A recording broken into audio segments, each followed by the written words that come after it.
Thanks to our studio audience for joining us today on Delmarva Life. To find out how you can become a member of our studio audience, visit delmarvalife.com and click on the show tab, or you can call the number on your screen, 443-880-9116.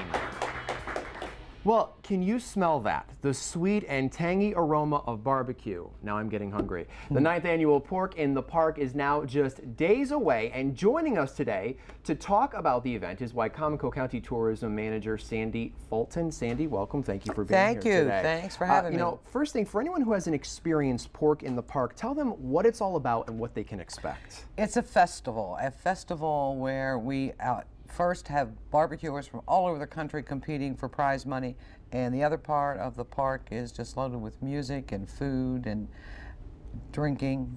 You can mention drinking. Okay, good. Okay, yeah. Very wide and just a lot of fun. Just a lot of fun. And there's actually 119 barbecue competitor teams. Correct. And explain to me, this is the second largest Kansas City Barbecue Society competition in the nation. In the nation. Which is pretty impressive. Many people don't know that. After 9 years to have that title is just unbelievable. But we have barbecuers from all over the country that come in for this one. This is the beginning of the Mid-Atlantic Circuit, number one.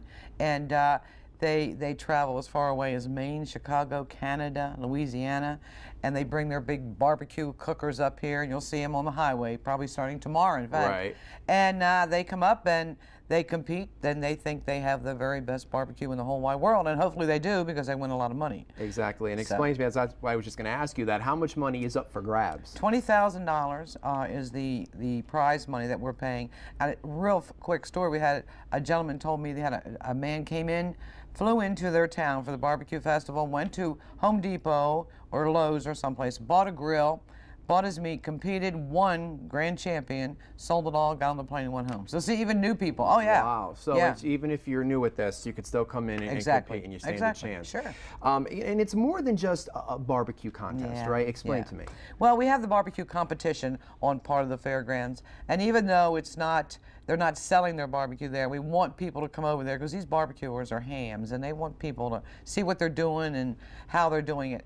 But while that's going on the other side, we have over 100 vendors, food vendors, craft vendors, business vendors, and these vendors will have everything from and if you love barbecue, whether it's North Carolina barbecue or New England barbecue, it'll all be there.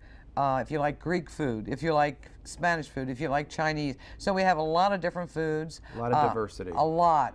And then we have a kids corner for the kids with you bring your little ones and you want something for them to do. They can go in. There's no cost for them to do that. The entire time there's music going on, and then a lot of amusement rides in the park, a lot of amusements. So it's just a lot of fun. And that's good to know that there's stuff for kids because it can be a real family affair. Oh, so bring the kids down, sure. Good food, a lot of good stuff. A lot of children. We do a lot of children.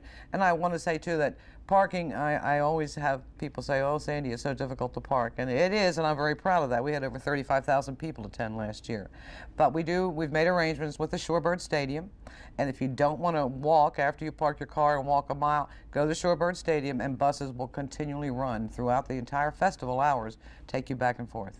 Now, you know, 9 years doing this, I mean, you probably have just seen this thing exponentially grow year. What has that been like? I mean, to see that. And when I first started, there was a local man by the name of Jerry Elliott, and he was a barbecuer, and he came to me one day and said something about starting a barbecue festival. So I went to my board, and then, of course, I'm a county employee. I went to the county council, and they gave me their blessing. I didn't really know anything about barbecue.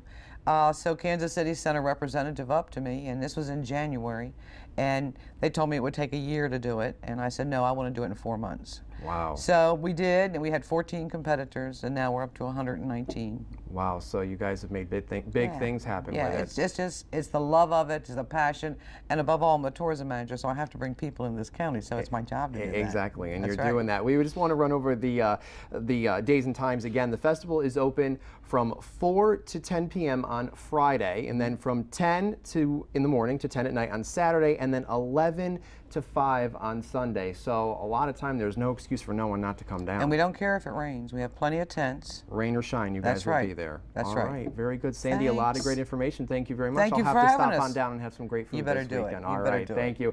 And for more information on the Pork in the Park Festival, just log on to delmarvalife.com and click on the Show tab. Up next on Delmarva Life, tips on how you can save money on your next electric bill. Don't we all want to do that? Plus, how being part of a co-op could put more money back in your pocket. Stay with us.